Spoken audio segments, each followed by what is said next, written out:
From the Library of Congress in Washington, D.C.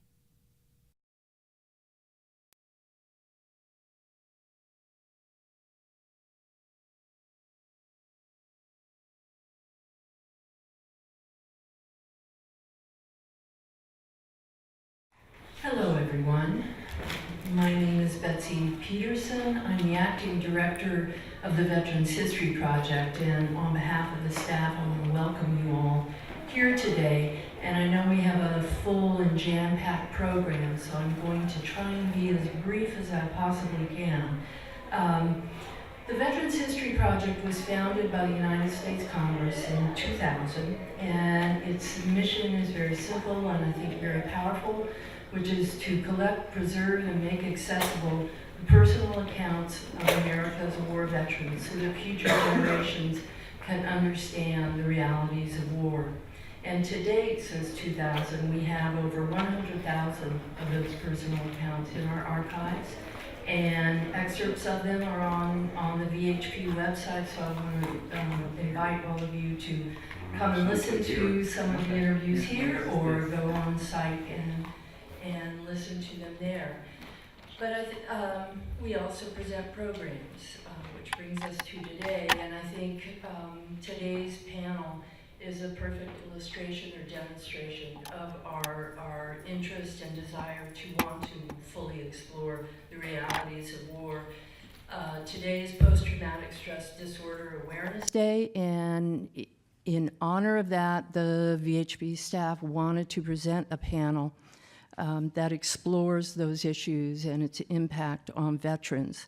And so we have assembled with U.S. Army Staff Sergeant Karen Fears, a wonderful panel of veteran survivors, military personnel, medical doctors, individuals who are intimately involved with these issues here today to discuss it. And so without further ado, I'm going to turn this over to U.S. Army Staff Sergeant Karen Fears, who will be the moderator and facilitator for today, and she can provide the introductions for our panelists. But welcome to all of the panelists, and welcome to our guests.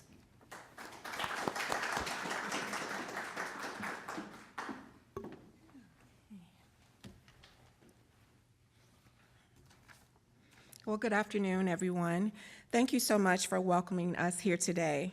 Thank you, Betsy, for the warm welcome and the background on the American Folk Life Center and the Veterans History Project.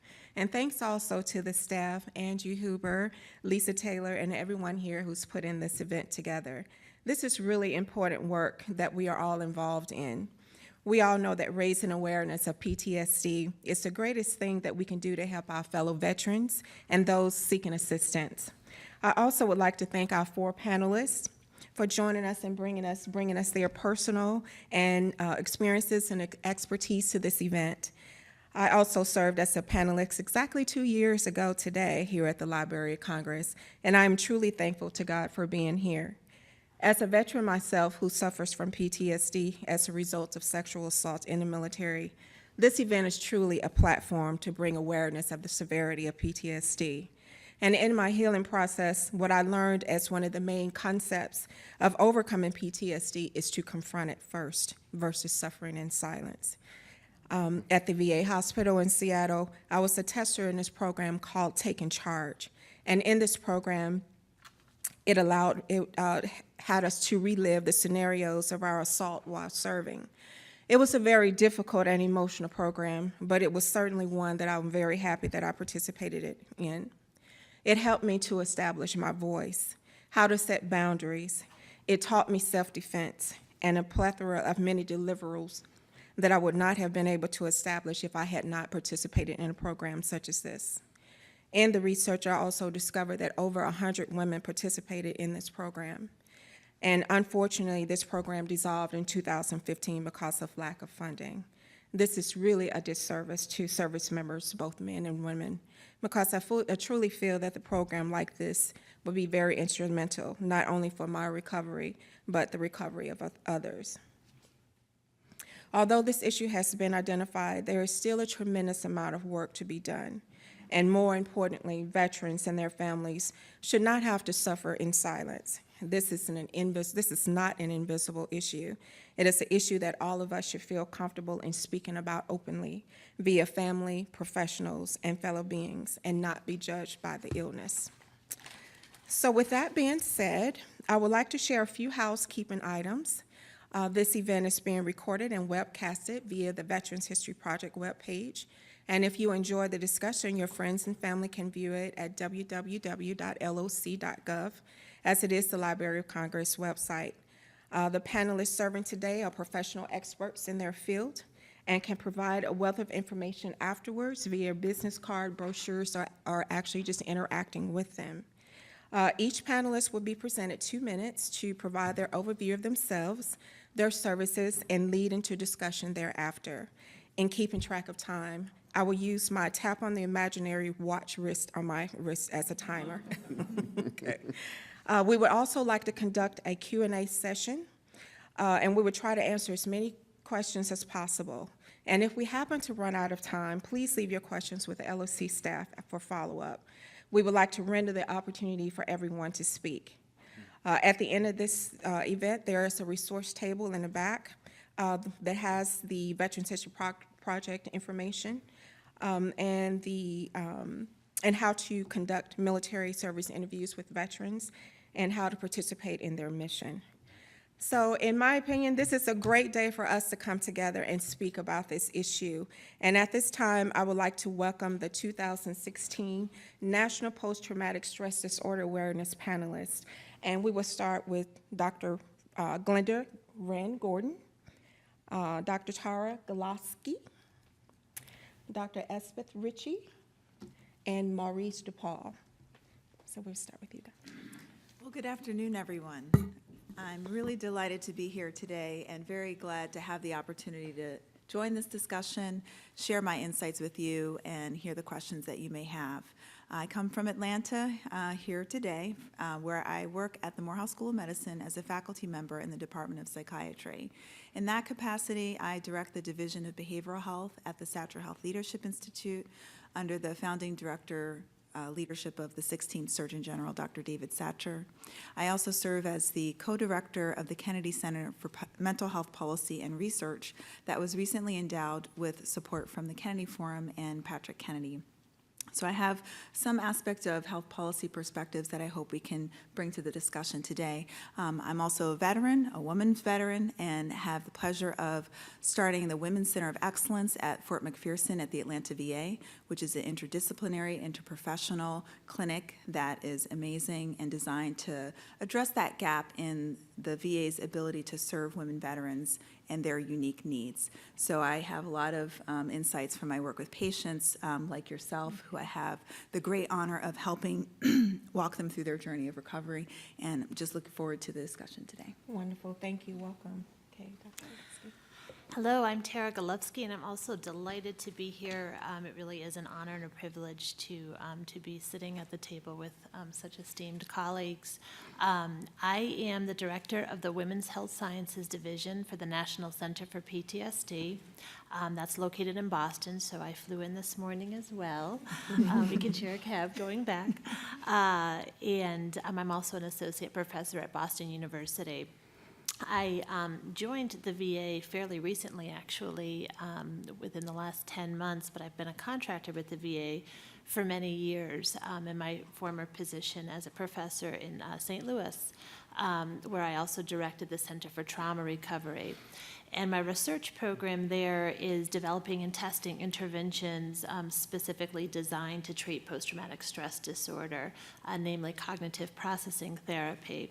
And I've brought those interests with me now to the VA, where it truly is an honor, pleasure to serve our veterans. Great, thank you, ma'am. Thank you so much. Thank you for joining us. Dr. Ritchie? Good morning. It's a real pleasure to be here. I am local. I grew up in D.C., and I came to the Library of Congress many times as a child, and it's wonderful to be back here again. I joined the Army because they paid for medical school at George Washington. Growing up in D.C., your local medical schools, Georgetown, GW, Howard, are pretty expensive. Best decision I made in my life. I trained at Walter Reed. I was just going to do my time and get out, but the Army kept sending me more and more interesting places, Somalia, Guantanamo Bay, Korea, Iraq, and I happened to like travel.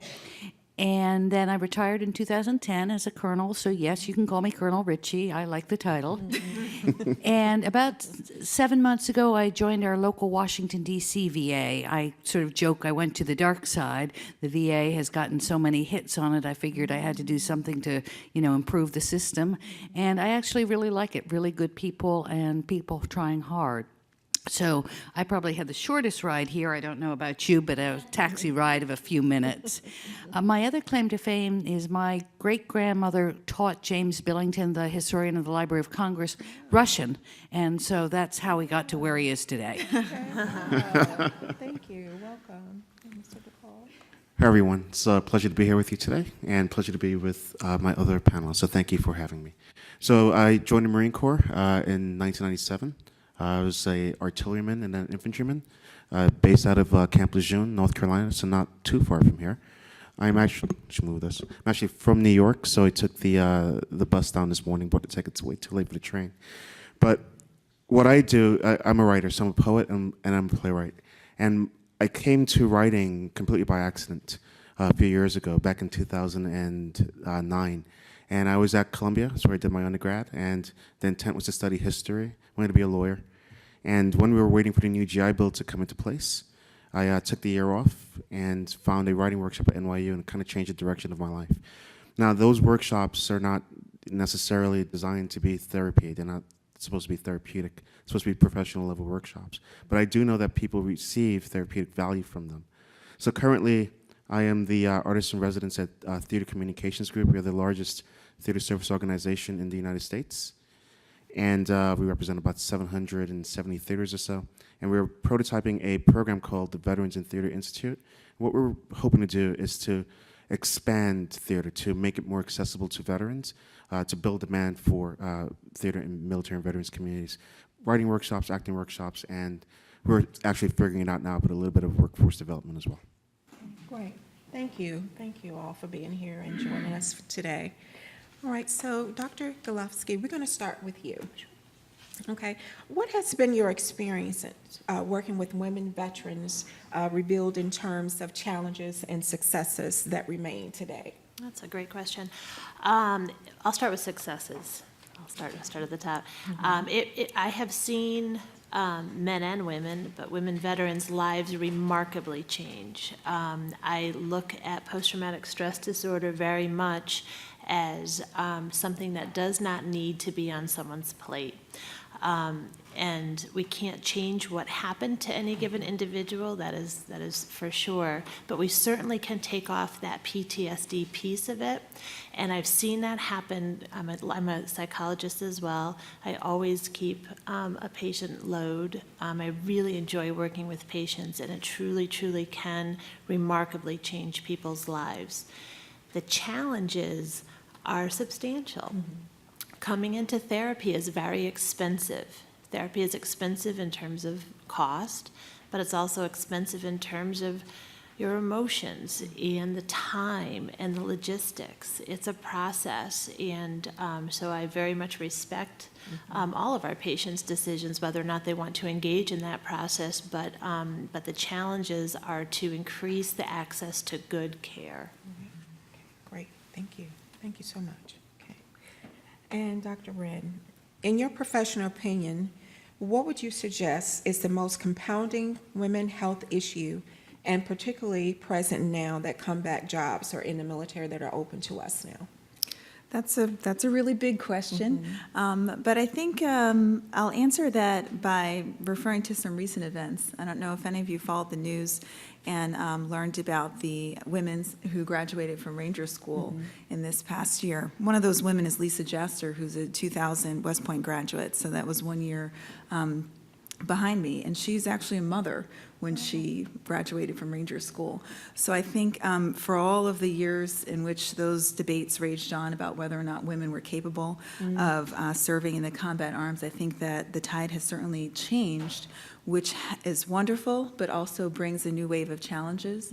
And taking care of veterans in the VA, it's clear that the Department of Defense and the military still has active work that needs to happen to create a culture where all people are respected, where there is kind of an intolerance to some of the environmental factors that lead to military sexual trauma being an acceptable outcome of serving together. So I think that's really important just on the front end to make sure that the military is an environment that doesn't unnecessarily add additional trauma exposures. But the other thing that I think is important, which is both a women's health issue but also a broader issue, is military cultural competence.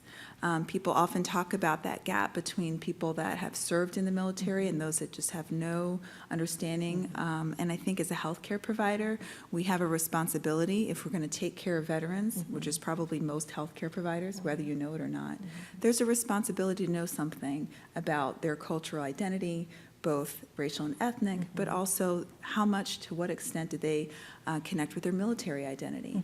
And I think, coming from Morehouse School of Medicine, we talk a lot about cultural competence, and I view military cultural competence as an unrecognized aspect that we really need to do more of, and that will help women as they try to navigate their own identities as they're out of the military, in the military, because it has to be understood in the context of to what extent they connect with that military identity. Okay, wonderful, great, thank you. Okay. Dr. Ritchie, clearly we as women are capable of being very resilient while serving in combat. Now that we're serving in combat roles, what do you pose as to why there is diverted attention to better our military women in that environment, and why is that not a priority? So first of all, I want to clear up one misconception that many people have, maybe not this audience, and that is that women have only recently been allowed to serve in combat. Women have been in combat for a long time. I myself are allowed to wear 3 different combat patches from Somalia and Iraq. What is true is that we haven't been allowed to serve in certain roles, such as infantry and artillery, and so that's going to be a bit of a change. One of the ways I got interested in this whole topic of women in the military is I went from sort of a cush residency at Walter Reed, where I lived, in D.C., and had bathrooms, and you'll hear bathrooms becomes a recurrent theme when you're in the field. And then I went and was a division psychiatrist for the 2nd Infantry Division on the DMZ in Korea. And shortly after I got there, Saddam Hussein invaded Kuwait 4 days later. So we went to being kind of, comfortable in D.C. to being on the DMZ, so all the worries about North Korea coming down, and then the question about we're fighting another war. In that time, I was out in the field a lot, team spirit, cold when the winds come down from the plains, from the Russian steppes, muddy, you're out in a little pup tent, kind of miserable. And that's where the bathroom thing comes in, because you're also dressed to the nines with your Kevlar vest and your helmet and your gas mask and your TA-50. And, excuse me, I know you're not going to squirm here, but some of the other guys in here may squirm. I warn you in advance. When we go to the bathroom, we have to take all of that off. We do. Plus the M16, and we have to find a place to put it. And you can't just leave your M16 hanging out on the porta potty. The people might want to teach you a lesson or sell it or whatever else. So what I learned back then is that women really didn't want to complain about any of them, because we want to show that we can hang. We're tough. We're strong. We're not going to whine. Not me.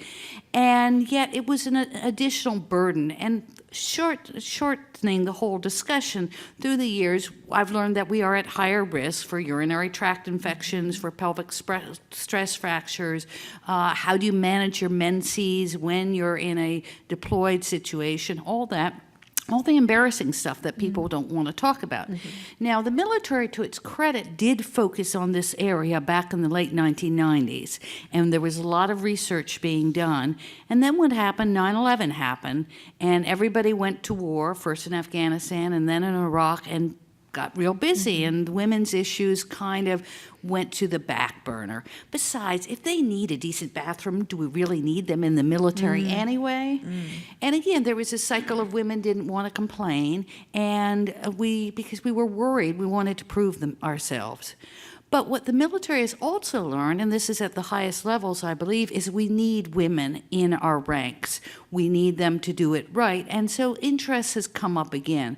Having said that, one of my co-authors of a book I did, Women at War, in Afghanistan in 2011, looked at the same issues that I'd complained about in Korea and found that they were still active 10 years after we'd invaded Afghanistan, people not having clean places. So it is still an issue now. The nice thing about the formal recognition of women being in combat is that there's a little more attention paid to women's needs. And by the way, this isn't just about women as well. I find that most men over about 40 like to have a decent bathroom too. And joking aside, what the military has been very good at times is integration. They've been a leader in integration. They've been slower on women's rights, and they've been slower on gay rights. But now we've taken great steps forward in the repeal of Don't Ask, Don't Tell, moving forward in just the last couple years. And I think the next step is transgender issues and recognition that everybody is important, and people who want to join the military are raising their hand and saying, I will do whatever it takes to take care of my country. And that is a breed of person we really want to support. Great, thank you, Dr. Gillespie. Okay, and Mr. DePaul. Okay, in March 2016, the Theater Communications Group launched the Veterans in Theater Institute, which is a pilot program for veterans and active military personnel to experience, study, and create theater. In your experience, how has a pilot program such as this assisted in a veteran in their healing process of PTSD? So VTI is brand new, and we're not going to be running sites until September 7th of this year in Providence, Rhode Island. But these sorts of workshops already exist. So I come from New York, and in New York we have about 5 of them. So NYU has one, Fordham has one, Columbia has one, and there are a few that are not affiliated with the institutions. What I've seen as a participant and also as a teacher in these workshops is, folks come in, and what ends up happening is a community is built, because oftentimes the people in the room, they don't know each other, they didn't serve together, different branches, different wars even. And by that I mean, one of my workshops, we had a Marine who served in the Korean War. So it's multi-generational. So the community gets built in the room first. And I also have noticed that there was a moment of catharsis. The one at NYU, the way that we ran that one, we ran it just like you would run any other MFA style program. So the writers were expected to write beforehand, didn't really have much time to write in class, and bring the work in, and we would discuss it in class and we'd offer feedback, and they would go back and work on their pieces. But in the beginning of that workshop, and again, even at Columbia, what I noticed is that there was this, I would say, a few months, maybe a year, because the programs were in the academic year, where people are going through a moment of catharsis, where the stories that are coming out are the war stories, and these sorts of things that one never really talks about. On my way down this morning, I finished a book. One of my friends, his name is Eric Fair. Eric was a interrogator in Iraq. And there are things in that book that I never knew about Eric, because he never shared them with us. But towards the end of the book, he talks about our program, and he talks about the program being the place where he was able to start thinking through some of his Iraq trauma experience, if you want to term it that. So the workshops give the space for for us to address some the issues that I think follow people home. But after those 2 phases, the next phase becomes very professional, and people begin to act and produce work like any other writer. By that I mean, we've had novels come out of those workshops, we've had books of poetry, We've turned out many journalists. So, there are these phases that I'm noticing. Again, I'll just repeat it. The first, the community building, and then the second, there's a moment of catharsis, and then after that, it becomes very professional. People write like writers. And I'm hoping that we have the same sort of outcomes with theater. The programs I'm describing are prose-based and poetry-based. Okay. Wonderful, great. Thank you, panel, so much for the first round of our questions. The second round, we're going to go into group discussion. Okay, and just feel free, whomever would like to take on the question, just feel free to do this. Okay, a recent study pointed out higher rates of PTSD among veterans who were women, along with other studies that show the same for Black, Hispanic, and Native American. Why are these findings important? And is research being conducted to determine how to combat this? I think at least three of us are going to leap in to answer that one. Why don't I start, and I'll be brief. Okay. So in the civilian world, PTSD is higher among women than men. In the military, there's only limited studies that have been done which show that it's about the same rate. This is when people are on active duty. It changes when you become a veteran. Different populations go to the VA, the rates changes. And so the other part of PTSD that's very different is traditionally in women who have suffered sexual assault. That's a tremendous insult. It will cause often very bad PTSD. A woman feels vulnerable, ashamed.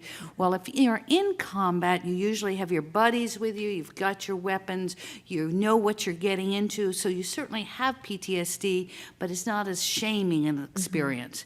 Again, I'll stop there. There's more I could say, but I know these guys want to jump in. Okay, Dr. I just want to add to a point that you brought up earlier, which is the challenge that people have in actually identifying what their symptoms are and what they mean, and then what their decision-making process is in getting help. And so I think the data that you're showing, these disparities, really reflect the community and the cultural differences in terms of, does your social environment promote identification of the disorder and promote and support help seeking? Or when you disclose that you were sexually assaulted, does everyone look around like, why is that a big deal again? So I think that really is important, and there's so much more that communities can do, because we put a lot on the shoulders of those that have PTSD to get help, but it's really hard. It's hard to figure out that this is what is going on with me. People just think something bad happened. My symptoms are equal to my trauma. I don't, what more is there to say? So by understanding the signs and symptoms and recognizing hidden trauma narratives that you see in others that you care about, you can play a really instrumental role in helping them to get to care. Okay, great, thank you. And just to highlight the unit cohesion piece of both of those, the culture that that a trauma occurs in is really important. And if military sexual trauma is on board, then there's a larger context. So a recent patient of mine was describing a situation where she's over in Afghanistan. She is the only woman in the unit. They all experienced a horrific combat-related trauma, but she also had this this isolative piece around her that she couldn't share with her unit because there was this sexual harassment component that feels very different when you can't go home from that. It's bad enough in the workplace here in the States, but if you can't go home from that, plus the horrors of war surrounding it, there's an added traumatic stress burden for women that can be very unique. Great, great, thank you, thank you. Okay, so my next question is, how is cognitive processing therapy currently used in the treatment of PTSD? And in your opinion, is it the most effective treatment? Dr. Ritchie? Well, I am a heretic here. I don't like cognitive processing therapy, so we may have a bit of a discussion here. The cognitive processing therapy and prolonged exposure are what they're called evidence-based. They've been studied in research trials, and if somebody starts them and finishes them, most people do better. The problem is a whole lot of people don't want to go through the 10, 12, 20 sessions needed. They don't want to be telling the trauma over and over, especially to somebody who hasn't been there, doesn't get it. Now, there are strategies to overcome that, and one of the big ones, and I don't think I even mentioned, yes, I'm a psychiatrist, one of the big ones is engagement with your patient and making sure they're ready to get there. I think we're gonna talk later about complementary and alternative therapies, and I use a lot of those, and I'm a psychiatrist, so I use medication too. But having said that, I think CBT, PE, cognitive processing therapy, prolonged exposure, do work for some people. You just have to tailor the treatment for them. You can't just say, go do 20 sessions of talking about this, because a lot of people will just walk away. Okay. And what are your thoughts? I agree with that to some extent. As one of the developers of cognitive processing therapy. So my area of research is to how much can we take this manual and bend it until it breaks. So I absolutely agree that if you approach these therapies in this cookbook kind of way, then it is absolutely less effective. And I also absolutely agree that it is not a silver bullet. This is not, that there's many people that this doesn't happen. I really appreciate the many paths to Rome. And I very much appreciate a patient saying to me, this isn't my cup of tea, or I'm not ready yet. That being said, I'll do backflips in the office to try not to in any way, shape, or form collude with that avoidance. And so I think that might be consistent with the engagement piece that you're talking about, because I do, it's been my clinical and academic experience that avoiding that trauma memory, which sounds really good on paper, right? Why think about the worst thing that ever happened to you? But it also keeps people locked in PTSD. So cognitive processing theory, prolonged exposure, acupuncture, EMDR, there's evidence for all of these things to work. And that's a great place to be. We have lots and lots of choices. Yeah, I mean, having trained under Edna Foa PE as a psychiatry resident, one of my first research projects was around dropout for PTSD, because I was kind of compelled by that same finding, particularly in African American women. And working in primary care settings, which is the clinic that we're at, is primarily primary care, there is a pretty extensive engagement process that's necessary for some people. And for me, being trained in the different psychological modalities, it helps, because I can kind of give you a preview of what to expect. I can give you the rationale for treatment and why it works. I can talk about the neurobiology of PTSD and why avoidance is bad, and why talking about the trauma leads to habituation. Not every psychiatrist can talk through all of that, and I think that kind of makes it hard to go over there to the trauma recovery program and they'll do something to help you. So I think, that's the piece that Colonel Ritchie was talking about engagement. And I don't know that we know enough about what works for everyone here and there. I kind of trust individuals to figure out what they're ready for, and our job is to kind of give them information. Maybe you haven't considered this. I think medications are really important, but I tell patients I don't even know that I've ever treated someone that got all the way better only with medications. They did something else too. You have to reclaim your natural inheritance of resilience. You have to engage back in your life, and medication isn't going to do that. So I think one area we all agree on then is that we've got to lay out the different options, and we've got to make sure that it fits for that person and at the pace they're ready for. That's right. Yeah. Okay. And in saying that, in my experience, that was the one thing that I wanted to avoid, was having to depend on a medication for the rest of my life to function. So thank you. I just want to. Absolutely. So I've never actually done that sort of therapy. I've actually not done any of those things. And I remember speaking with a friend of mine, a poet, Vietnam-era poet, very well-known poet, so I'm not going to use his name. But he was talking about when he goes to the VA, he undergoes this sort of therapy, and he only does it because he wants his meds. And he told me once that he said to the person that he works with that, I've been writing these poems for 25 years. So, he's been retelling the stories over and over and over and over and over. And even in our rooms, the writing rooms, it's kind of what happens. The first year, people are telling those stories.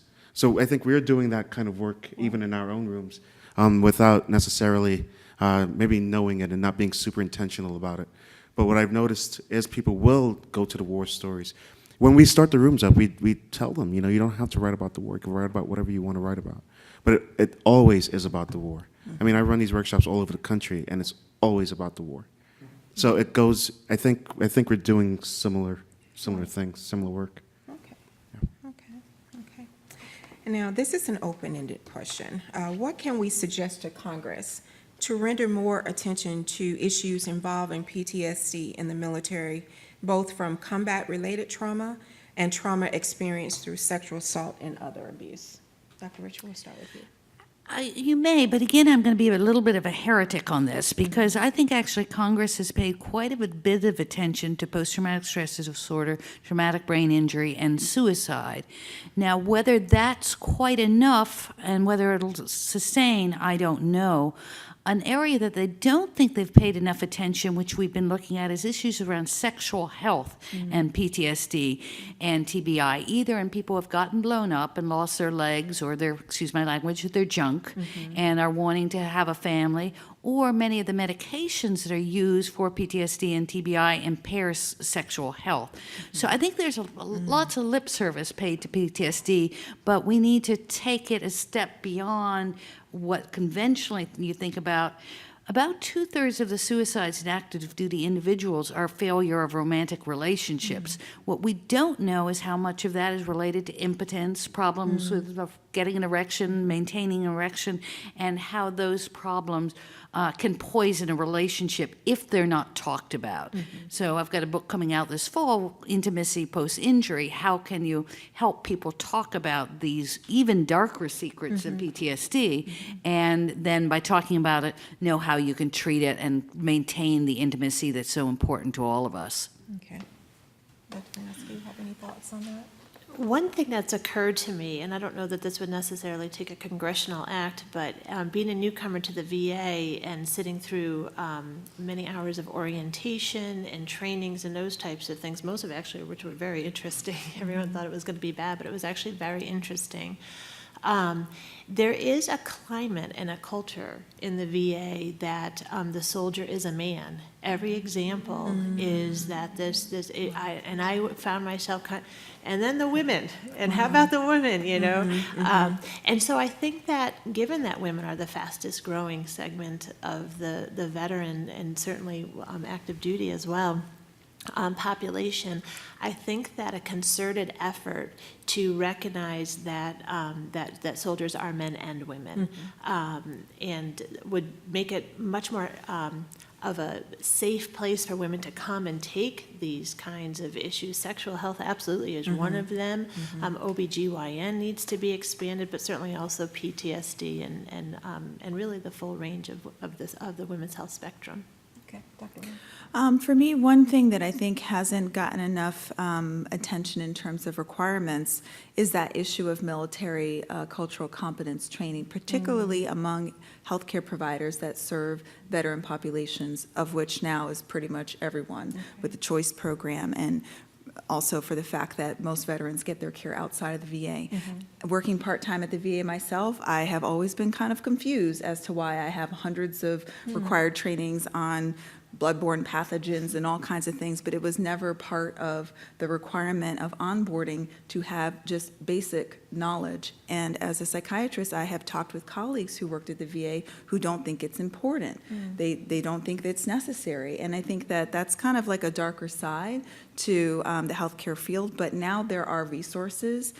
Psych Armor and the Center for Deployment Psychology have provided amazing free trainings that can be utilized. And I mean, the voluntary thing is nice, but I also think that it's a requirement, I think, to be able to have the skills that you need to serve the population from a healthcare perspective. And they're moving towards putting that into medical schools, the curricula, and other nursing schools. So there's a lot of grassroots effort to do that, but that's got to be systematic across the country. Okay, great, thank you. Okay. All right, the next question is, how can civilian citizens who want to help veterans best engage in solutions to migrate the impact of PTSD? Dr. Rand, you want to? take the lead on that? Yeah, I mean, I think civilian citizens can also go online and take those classes, and, you know, to also reach out to those in your community, whether it's a faith community or another community-based organization, that wherever you're engaged in a civic way, I think that's part of citizenship, is kind of building community and supporting each other. And the hard thing is that it's not just competence, but it's also cultural humility that's required, because you don't know what it means that a person says they're a veteran. You know, that is useful as a starting point, but it's just as useful as looking at me and seeing I'm an African-American woman. You have no idea what that really means, who I really am. So being able to have the courage to, if you find out or the person discloses that they are a veteran, to have kind of that cultural humility framework to say, you know, to what extent has that really shaped your identity? Or, you know, I hear about these other things. Is this something that you struggle with? And I think that's something that civilian citizens may feel kind of unequipped to do. But you can get the training that you need, and it's really needed, because it's isolative to feel that you're in a world that you're no longer a part of. Okay. Maurice, what are your thoughts on that? Well, I think conversation is really important. You know, at the end of the day, the people who serve in the military are your brothers, sisters, sons, daughters. So I think just being willing to have the conversations and, you know, talk through the difficult things, I think that can be really helpful. As we all know, we know the numbers: 1% of the population serves or has served in this war. But I think the number is actually 13% of the American population are veterans, right? Of the different wars and the different generations.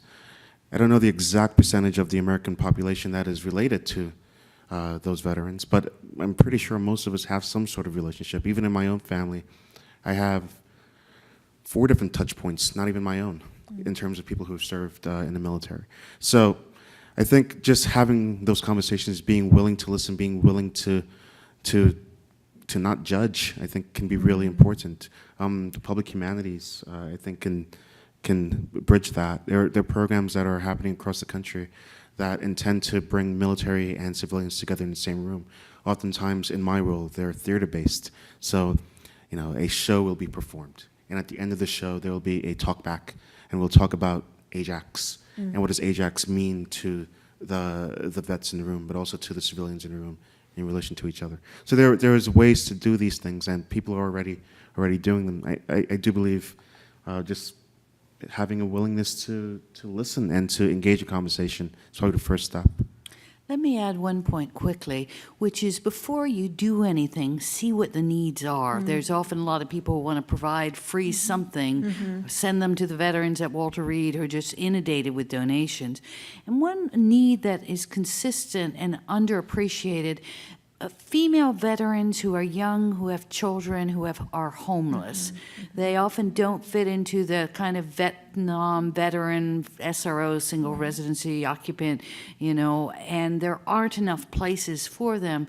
Unfortunately, in the military, there's about twice the unintended pregnancy rate as in the civilian world.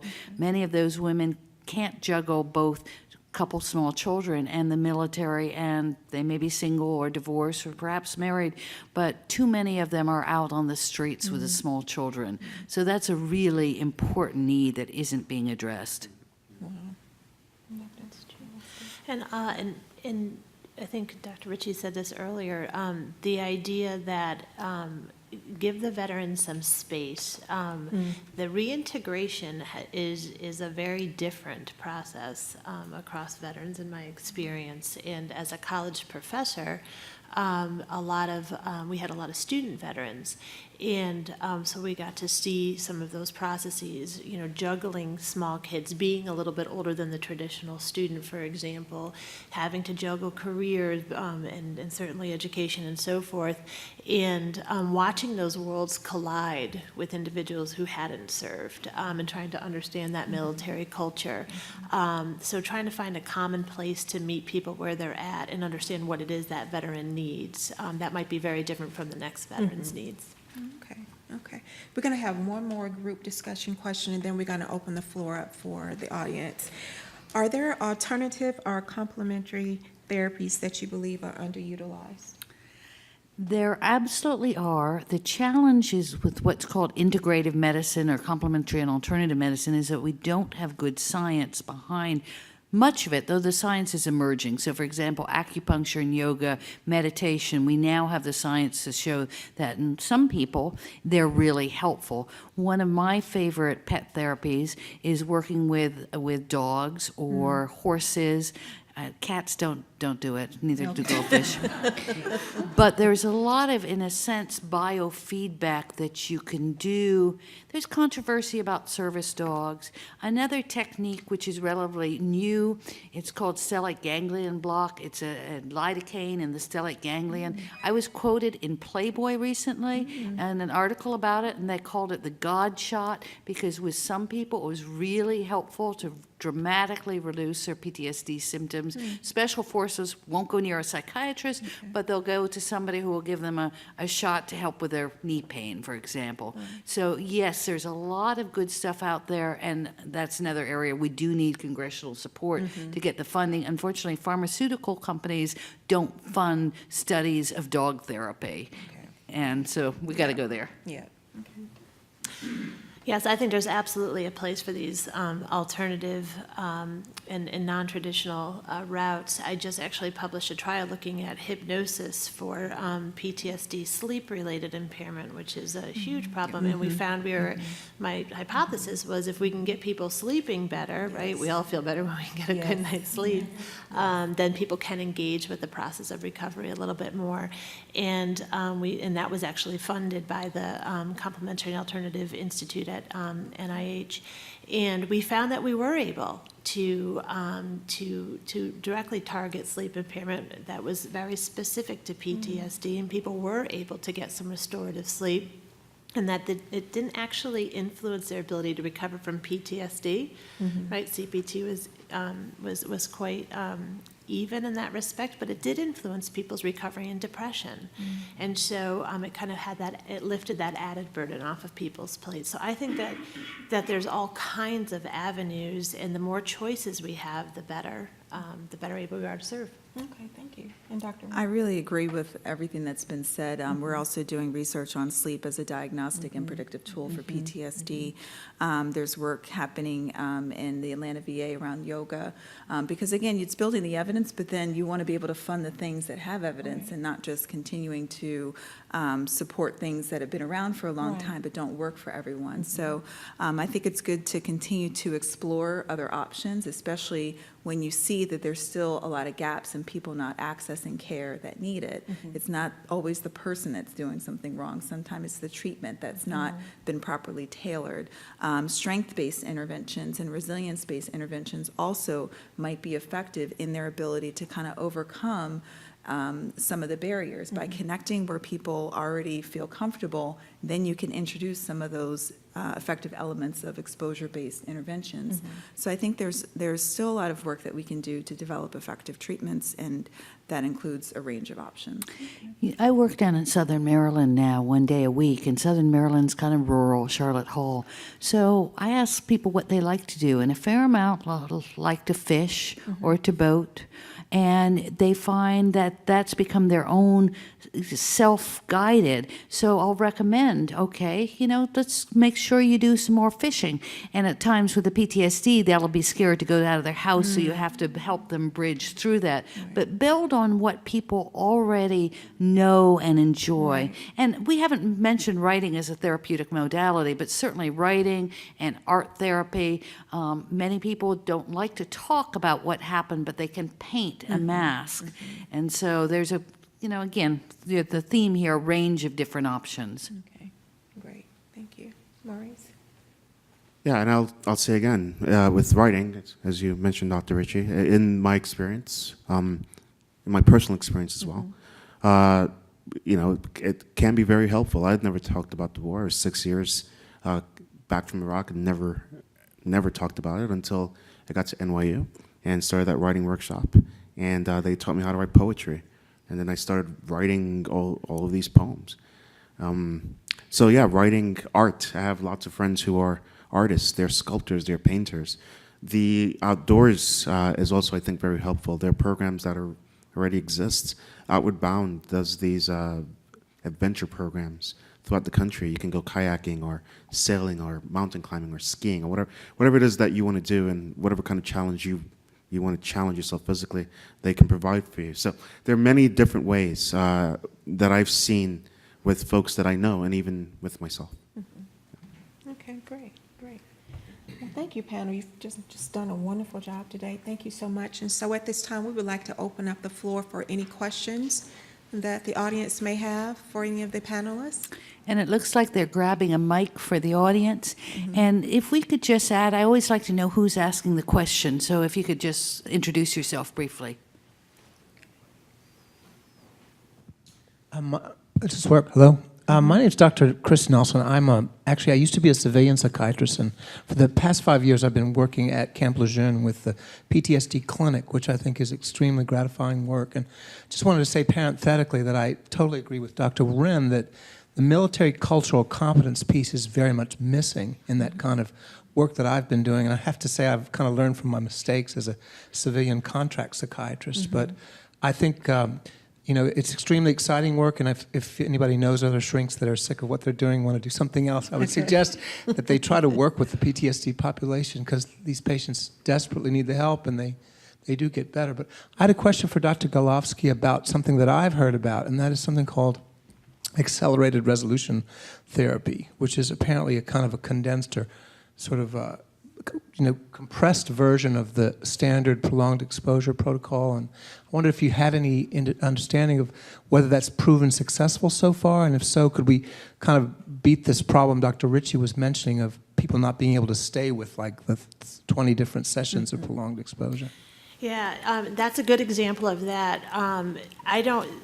That remains to be seen with that specific therapy, but prolonged exposure, they've published 2 masked interventions now where they've done the entire protocol in 2 weeks. Wow. And we actually just this week submitted a proposal to do cognitive processing therapy in 1 week. And when I look at I've run a number of RCTs myself, and when I look at my dropout rates, people aren't dropping out because they can't tolerate the therapy. Right. They're dropping out because life's getting in the way. My patients have gone back to prison. My patients have had their homes foreclosed and need to move someplace else.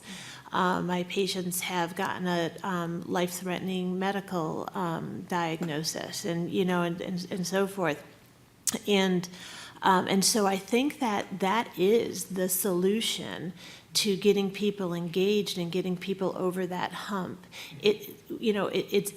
We have found that when someone comes in, they're kind of at that rock bottom place oftentimes, and striking while that iron is hot is critical. I've run a couple of trials where we've done something like motivational interviewing and then CPT, or like I was talking about my sleep project, then CPT. And that window there, our dropout rates go through the roof. Even though that's precisely what we're trying to decrease is dropout rates. And I think it's because folks come in and they're ready to go, and we as the clinician, for good reason, sometimes put on the brakes. And so what happens is that someone, they shy away from it. So if someone could commit to 1 week, come in, move through the protocol, think through the memory differently, come to different conclusions, learn that they can safely engage with that memory, so the process of habituation. Imagine that you could do that in 1 week and then walk away. And so PE has done it, CPT has not yet, very successfully with huge effect sizes and very low dropout rates. And that would be 2 weeks? We've got a question back here too, I think. Yes, hi. I'm sort of here for my son, and actually what's been interesting for me is that my ex, who's in Vietnam twice, we went through PTSD while I was going through PTSD for being a 4-time cancer survivor. And so at the time, my son and daughter were very young, but then later on, my son went to Bosnia, Somalia, in and out of Iraq 5 times in Desert Storm and Desert Shield. And so now I'm seeing all the stuff that he's going through with PTSD.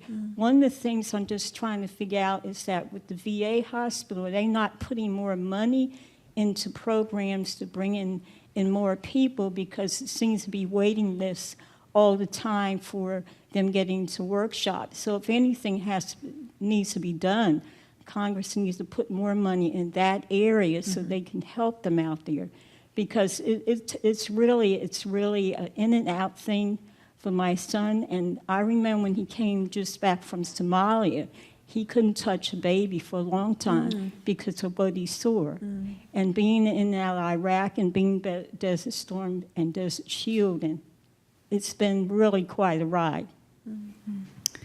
So there's a lot there. And first, thank him for his service, and thank you and your husband for their service. Let me take a little piece of that. I'm also seeing a lot of Vietnam-era veterans who have been doing fine for 30, 40 years. Now they're in their 70s, and their symptoms are emerging, especially as they're often now retired, perhaps ill, perhaps they've lost their spouse. And so the point I was going to make on this is that it's not something that you have and then it's over. It can be triggered easily. It can come back again. In terms of your son, that's probably a longer conversation, especially, is he still active duty? Because active duty troops don't want to go see a shrink very often. Right. So there are all the treatments we've talked about are now available, but there's often a lot of reluctance to engage. And so, as you were saying, you got to strike while the iron's hot when they're ready to engage. Okay. Hi, my name's Sarah McNellis. I am an MST and PTSD survivor. Sorry. It's okay. It's a lot of anxiety, something that you deal with all the time. I am also married to an active duty service member who just returned from Afghanistan. And one of the things that we struggled with there was a lack of access to mental health care for him, specifically with some of the things that he was seeing over there. And one of the things that we did as a family, I found a therapist in New York who would Skype with him. He originally didn't want to do therapy at all with there was a British therapist that he could see that was where he was stationed. But he also had privacy concerns about who had access to those mental health records as an active duty service member. So I guess my question to the panel is, what are your feelings on that lack of privacy and that lack of access that the active duty service members might have? Because this PTSD doesn't happen when they become a veteran. It happens as a result of their active service. And we're not really doing anything to combat that at that level. We're focusing on trying to treat them after they've left. So the military actually has set up a fair amount of alternative programs exactly for those reasons. Military One Source, there's something called Give an Hour, there's other places, chaplains, where there's more confidentiality. But there's always a balance between the question of fitness for duty and somebody having total privacy. So some of those sources, and we can talk afterwards if you want to know how to get involved in some of the alternative treatments that he can do when he's on active duty. I also just wanted to mention, in terms of alternate treatments, virtual reality treatments for PTSD that Barbara Rothbaum, who's also in Atlanta, has spearheaded.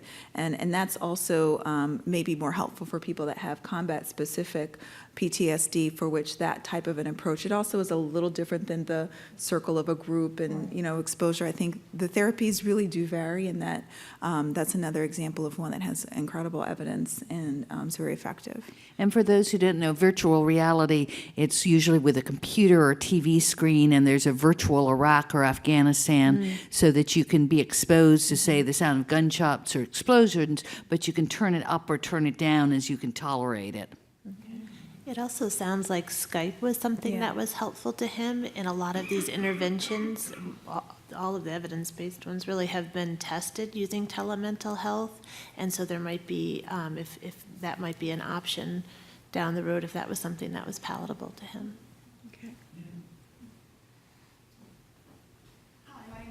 I work with the Defense and Veterans Brain Injury Center. So my question involves a dual diagnosis of TBI and PTSD. And substance abuse. Don't forget substance abuse. Sure, yes. And I'm just curious if the presence of a mild or moderate TBI changes the way that you approach the PTSD treatment, and if it changes the amount of success that you're seeing, if they can be treated at the same time. So just a gamut of questions around that dual diagnosis.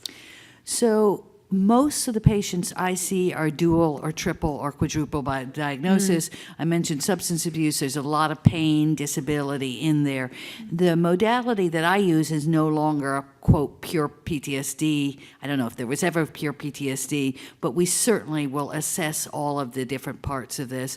I've actually really gotten much more into physical therapy recently because a lot of my patients are putting on weight and because of their knee pain, and then that contributes to their lack of self-esteem, which contributes to their sexual problems. So exercise is in there, and certainly if you're going to be doing something cognitive, you need to see for TBI. It's all in there, absolutely. We published a paper recently that suggested that cognitive processing therapy there's it's out of the Cincinnati VA, and that folks with mild and moderate TBI did just as well as folks without. And this is programming. This isn't just one course. This isn't just those 12 sessions. These are in a unit that has a lot of supports around it. I think that the data suggests both academically but also in my clinical experience, that the supports are critical. So the lapses in concentration and those pieces, you need other tools to help people move through these interventions. But it is really, there's emerging data right now that's coming out of the brain banks in Boston and our TRACS programs there that are looking at this really quite remarkably. It really is PTSD, depression, and TBI. When the three of those are on board, which I think the estimates were about 30% of our folks with PTSD, that is really where we're seeing the cases that aren't resolving that PTSD. That's kind of like that triple threat is tough.